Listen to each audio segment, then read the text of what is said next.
പ്രിയമുള്ളവരെ, വചനജ്വാല 1390 ദിനത്തിലേക്ക് പ്രവേശിക്കുന്ന ഇന്ന് ജൂൺ 21 ശനിയാഴ്ച എല്ലാവർക്കും സുന്ദരമായ ഒരു സുപ്രഭാതം ആശംസിക്കുന്നു. ഈശോയുടെ തിരുഹൃദയ വണക്കമാസം 21 ദിവസത്തിലേക്ക് പ്രവേശിക്കുന്ന ഇന്നത്തെ വചന വായനയിൽ സങ്കീർത്തനങ്ങൾ 4-ാം അധ്യായം 13 മുതൽ 27 വരെയുള്ള തിരുവചനങ്ങളും 5-ാം അധ്യായം 1 മുതൽ 9 വരെയുള്ള തിരുവചനങ്ങളും നമുക്ക് ശ്രവിക്കാം. എന്റെ ഉപദേശം മുറുകെ പിടിക്കുക, അത് കൈവിടരുത്. കാത്തു സൂക്ഷിക്കുക, അത് നിന്റെ ജീവനാണ്. ദുഷ്ടരുടെ പാതയിൽ പ്രവേശിക്കരുത്, ദുർജനങ്ങളുടെ മാർഗത്തിൽ ചരിക്കുകയുമരുത്. അതിൽ നിന്ന് ഒഴിഞ്ഞു നിൽക്കുക, അതിൽ സഞ്ചരിക്കരുത്. അതിൽ നിന്ന് അകന്നു മാറി കടന്നു പോവുക. എന്തെന്നാൽ തെറ്റ് ചെയ്യാതെ അവർക്ക് ഉറക്കം വരില്ല. ആരെയെങ്കിലും തട്ടി വീഴ്ത്തിയിട്ടില്ലെങ്കിൽ അവർക്ക് നിദ്ര നഷ്ടപ്പെടുന്നു. കാരണം അവർ ദുഷ്ടതയുടെ അപ്പം ഭക്ഷിക്കുകയും അക്രമത്തിന്റെ വീഞ്ഞ് കുടിക്കുകയും ചെയ്തിരിക്കുന്നു. എന്നാൽ നീതിമാന്മാരുടെ പാത പൂർവാഹ്നത്തിലെ വെയിൽ പോലെ പ്രകാശം വർദ്ധിപ്പിച്ചു കൊണ്ടിരിക്കുന്നതാണ്. അവരുടെ മാർഗം സാന്ദ്ര തമസ്സു പോലെയാണ്. എവിടെ തട്ടി വീഴുമെന്ന് അവർക്കറിഞ്ഞുകൂടാ. മകനെ, എന്റെ വാക്കുകൾ ശ്രദ്ധിക്കുക, എന്റെ മൊഴികൾക്ക് ചെവി തരിക. അവ നിന്റെ ദൃഷ്ടിപഥത്തിൽ നിന്ന് മാഞ്ഞു പോകാതിരിക്കട്ടെ. അവ നിന്റെ ഹൃദയത്തിൽ സൂക്ഷിക്കുക. എന്തെന്നാൽ അവയെ ഉൾക്കൊള്ളുന്നവനെ അവ ജീവിക്കും. അവന്റെ ശരീരത്തിന് ഔഷധവുമാണ്. നിന്റെ ഹൃദയത്തെ ജാഗരൂകതയോടെ കാത്തു സൂക്ഷിക്കുക. ജീവന്റെ ഉറവകൾ അതിൽ നിന്നാണ് ഒഴുകുന്നത്. വക്രമായ സംസാരം നിന്നിൽ നിന്ന് അകറ്റിക്കളയുക. കുടില ഭാഷണത്തെ ദൂരെ അകറ്റുക.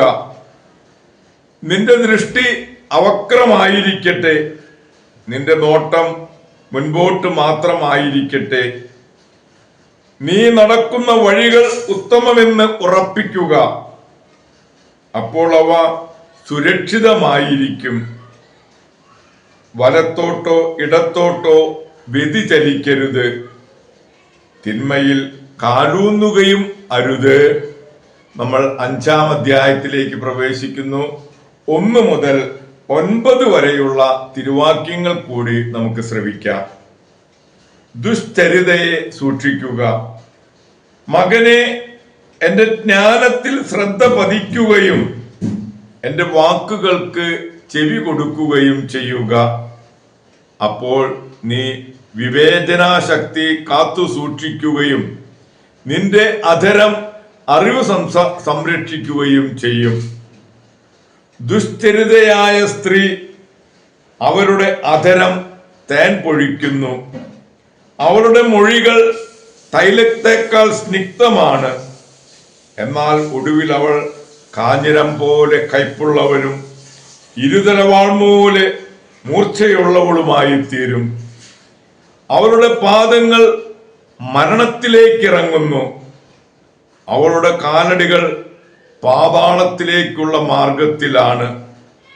അവൾ ജീവന്റെ വഴി ശ്രദ്ധിക്കാതെ എങ്ങോട്ടെന്നില്ലാതെ അലഞ്ഞു തിരിയുന്നു. അത് അവൾ അറിയുന്നുമില്ല. ആകയാൽ മക്കളെ, ഞാൻ പറയുന്നത് കേൾക്കുവിൻ. എന്റെ വചനങ്ങളിൽ നിന്ന് വ്യതിചലിക്കരുത്. അവളിൽ നിന്ന് അകന്നു മാറുവിൻ. അവളുടെ വാതിൽക്കൽ ചെല്ലരുത്. എന്നാൽ മറ്റുള്ളവരുടെ ദൃഷ്ടിയിൽ നിന്റെ സൽകീർത്തി നഷ്ടപ്പെടുകയും നിന്റെ ആയുസ് നിർദ്ദയർ അപഹരിക്കുകയും ചെയ്യും. ദൈവത്തിൻ്റെ തിരുവചനമാണ് നാം ശ്രവിച്ചത്. പ്രിയമുള്ളവരെ, ആഗോള കത്തോലിക്ക സഭയിൽ ഇന്ന് നമുക്കേറെ സുപരിചിതനായ വിശുദ്ധ അലോഷ്യസ് ഗോൺസാഗയുടെ തിരുനാൾ ആഘോഷിക്കുന്ന ദിവസമാണ്. ഞാനൊരു വളഞ്ഞ ഇരുമ്പുവടിയാണ്, ആശാനിഗ്രഹവും പ്രാർത്ഥനയുമാകുന്ന ചുറ്റിക കൊണ്ട് എന്നെ നേരെയാക്കാൻ വേണ്ടിയാണ് ഞാൻ സന്യാസിയായത്. ഒരു പ്രഭുവിന്റെ മകനായി ജനനം, 7-ാം വയസ്സിൽ മാതാവിന്റെ ഒപ്പീസും സങ്കീർത്തനങ്ങളും ചൊല്ലിത്തുടങ്ങി. 9-ാം വയസ്സിൽ നിത്യ ബ്രഹ്മചാര്യ വ്രതം, ബുധൻ, വെള്ളി, ശനി ദിവസങ്ങളിൽ ഉപവാസം, ആഴ്ചയിൽ 3 ദിവസം ചമ്മട്ടിയടി, അപ്പവും വെള്ളവും സാധാരണ ഭക്ഷണം. കൊട്ടാര ജീവിതം ഇഷ്ടപ്പെടായകയാൽ വിശുദ്ധരുടെ ജീവചരിത്രം വായിച്ചാണ് കഴിഞ്ഞിരുന്നത്. ഈശോ സഭ മിഷണറിമാർ ഇന്ത്യയിൽ എന്ന ഗ്രന്ഥം വായിച്ചപ്പോൾ മുതൽ ഈശോ സഭയിൽ ചേരാൻ തോന്നി. പിതാവിനോട് 4 കൊല്ലം ഏറ്റുമുട്ടി 17-ാം വയസ്സിൽ നൊവീഷ്യേറ്റിൽ ചേർന്നു. 23-ാം വയസ്സിൽ അന്തിമ ദൈവശാസ്ത്ര ക്ലാസ്സിൽ പഠിക്കുന്ന സമയത്ത് രോഗികളെ ശുശ്രൂഷിക്കുന്നതിനിടെ പനി പിടിച്ചാണ് ഈശോ എന്ന തിരുനാമം ആവർത്തിച്ച് സ്വർഗത്തിലേക്ക് പറന്നുയർന്നത്. പ്രിയമുള്ളവരെ, വിശുദ്ധ അലോഷ്യസ് ഗോൺസാഗയുടെ മധ്യസ്ഥം യാചിച്ച് ഇന്നത്തെ ഈ നല്ല ദിവസത്തിലേക്ക് നമുക്ക് പ്രവേശിക്കാം. എല്ലാവർക്കും നല്ല ഒരു ശനിയാഴ്ച ദിവസം ആശംസിക്കുന്നു. ദൈവം നമ്മെ ഓരോരുത്തരെയും സമൃദ്ധമായി അനുഗ്രഹിക്കട്ടെ.